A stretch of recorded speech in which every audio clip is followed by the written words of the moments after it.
అందరికీ నమస్కారం. ప్రభువైన యేసుక్రీస్తు వారి పేరట మీకు శుభములు కలుగునుగాక. నా ప్రియ సహోదరి సహోదరులారా, గెలుపు మంత్రం, గెలుపు సూత్రం, గెలుపు తంత్రం ఇలాంటి పదాలు మీరు తరచుగా వినే ఉంటారు. కానీ ఓటమి మంత్రం అనేది ఎప్పుడైనా మీరు విన్నారా? ఓటమికి మంత్రం ఏంటండి? ఓడించడానికి తంత్రం ఏదైనా ఉండొచ్చు, ఉపయోగించవచ్చు, కానీ ఓడిపోవడానికి మంత్రం ఏముంటుందండి అని మీరు అనుకోవచ్చు. అవును, ఆంధ్రప్రదేశ్ రాష్ట్రంలో గత ఎన్నికలలో 151 సీట్లను సొంతం చేసుకున్న జగన్ గారు ఈసారి 11 సీట్లకే పరిమితమైపోవడానికి కారణం ఆయన జపించిన ఓటమి మంత్రమే. వినడానికి వింతగా ఉంది కదా. చాలా మంది అనుకోవచ్చు, ఓటమికి మంత్రం ఏంటండని. అవును, జగన్ గారు పదే పదే జపించిన ఆ మంత్రమే ఆయన ఓటమికి ఒక కారణం. మీరు గమనించారో లేదో, ఎన్నికల ఫలితాలు వచ్చిన క్షణం నుండి ఇప్పటి వరకు, ఇంకెప్పటి వరకో తెలియదు కానీ ఇప్పటి వరకు ఓడిపోయిన వారి గురించి చెప్పనన్ని ఓటమికి కారణాలు జగన్ గారి గురించి చెబుతున్నారు. ఆయన ఓటమికి ఈ కారణం, ఆయన ఓటమికి ఈ కారణం, అందుకే ఓడిపోయాడు, ఆయన ఓటమికి 10 కారణాలు, ఆయన ఓటమికి 30 కారణాలు, ఇలా మాట్లాడుతున్నారు.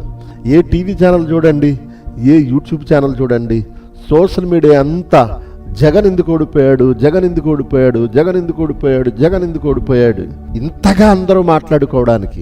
అటు తమవారు అలాగే ప్రతిపక్షం తరపు వారు కూడా ఇద్దరు ఒకటే జపం, ఎందుకు ఓడిపోయాడు ఆయన, ఎందుకు ఓడిపోయాడు, ఎందుకు ఓడిపోయాడు, ఇంతగా మాట్లాడుతున్నారంటే కారణం ఆయన గెలుస్తాడని అందరూ ఆశించారు.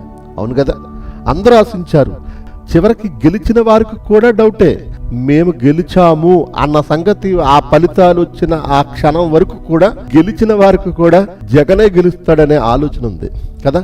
అందుకే ఆయన ఓడిపోయాడు అనగానే సమాజంలో గత ఎన్నికలలో ఓడిపోయిన నాయకుని గురించి చెప్పనన్ని కారణాలు పదే పదే పదే పదే పదే గుచ్చేవారు, ఓదార్చేవారు రకరకాలుగా మాట్లాడుతున్నారు. ఎవరు ఎన్నైనా మాట్లాడనివ్వండి, కానీ నా క్రైస్తవ సమాజానికి తెలియవలసిన, లేదా ఈ వీడియో చూస్తున్న వారు తెలుసుకోవలసిన ఆయన జపించిన ఓటమి మంత్రం ఒకటి ఉంది. అది ఇప్పుడు మీకు చెప్పాలనుకుంటున్నాను. భారతదేశ చరిత్రను ఒక్కసారి గమనించండి. అగ్రవర్ణాల చేతిలో ఈ దేశం ఎప్పుడో ఓడిపోయింది. అగ్రవర్ణాల ఆధిపత్యపు పోరులో ఈ దేశ ప్రజలు ఎప్పుడో నలిగిపోయారు. అది నేటికి కొనసాగుతుంది. అవును, కొనసాగుతూనే ఉంది. జగన్ గారు తన ఎన్నికల ప్రచారంలో మాట్లాడిన మాటలలో అత్యధికంగా జపించిన మంత్రం నా అక్క చెల్లెమ్మలకు, నా అవ్వాతాతలకు, నా అన్నదమ్ములకు, నా ఎస్సీలు, నా బీసీలు, నా మైనార్టీలు అనే పదాలు ఎక్కువ వినపడ్డాయి. పేదవాడికి పెత్తందారులకి జరుగుతున్న యుద్ధం అనే మాటలు వినిపించాయి. ఎక్కువ శాతం ఆయన నోట వినబడిన మంత్రం ఏదంటే పేదోడు, పేదోడు, పేదోడు. పెత్తందారులకు, పేదోళ్లకు జరుగుతున్న యుద్ధం ఇది. ఈ పథకాలు పొందుకున్న వారు అత్యధిక శాతం ప్రజలెవరు? పేదోళ్లే కదా. కాబట్టి వారి కోసం ఆలోచించాడు జగన్, వారిని జపించాడు జగన్ పదే పదే. అందుకే ఆయన ఓటమి పాలయ్యాడు. ఇది అవతల వారు చేయలేదు.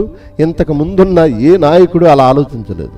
ఒకవేళ అలా ఎవరైనా ఆలోచించారు అని అనుకుంటే వీళ్ళతో పాటు అగ్రవర్ణ కులాలను కూడా వాళ్ళు పట్టించుకున్నారు. కానీ జగన్ గారు ఏం చేశారు?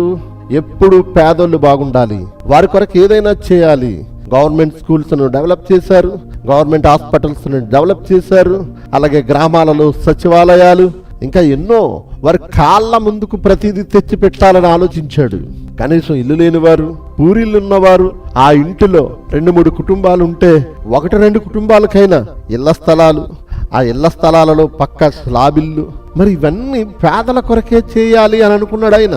పెత్తందారులను పక్కన పెట్టాడేమో, లేదా పెత్తందారులమైన మమ్మును ఆయన పక్కన పెట్టాడని భావించారేమో, లేదా ఇదిగో మా కళ్ళ ముందు పూరిల్లులో బ్రతికేవారు, మా కళ్ళ ముందు కనీసం ఇల్లు లేకుండా బ్రతికిన వాళ్ళు ఈరోజు డాబాలో ఉంటారా, ఈరోజు బిల్డింగ్లో ఉంటారా అని అగ్రకులాల వారు ఒకవేళ వారిని చూసి కుళ్ళుకున్నారేమో.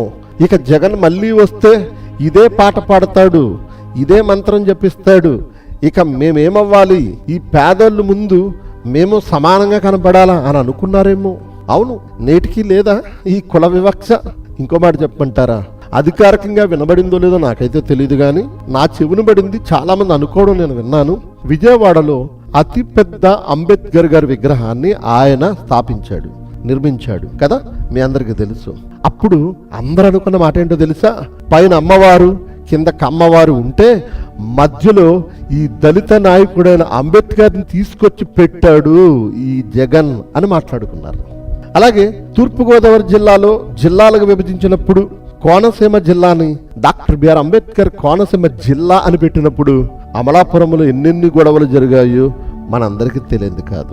ఇలా రాష్ట్రమంతా ఎక్కడా లేనంత కులపిచ్చి, అగ్రకుల పిచ్చి ఈ రాష్ట్రంలో తాండవం చేసింది కాదంటారా చెప్పండి. అందుకే జగన్ జపించిన ఈ మంత్రం ఫలించి ఆయన ఓడిపోయాడు.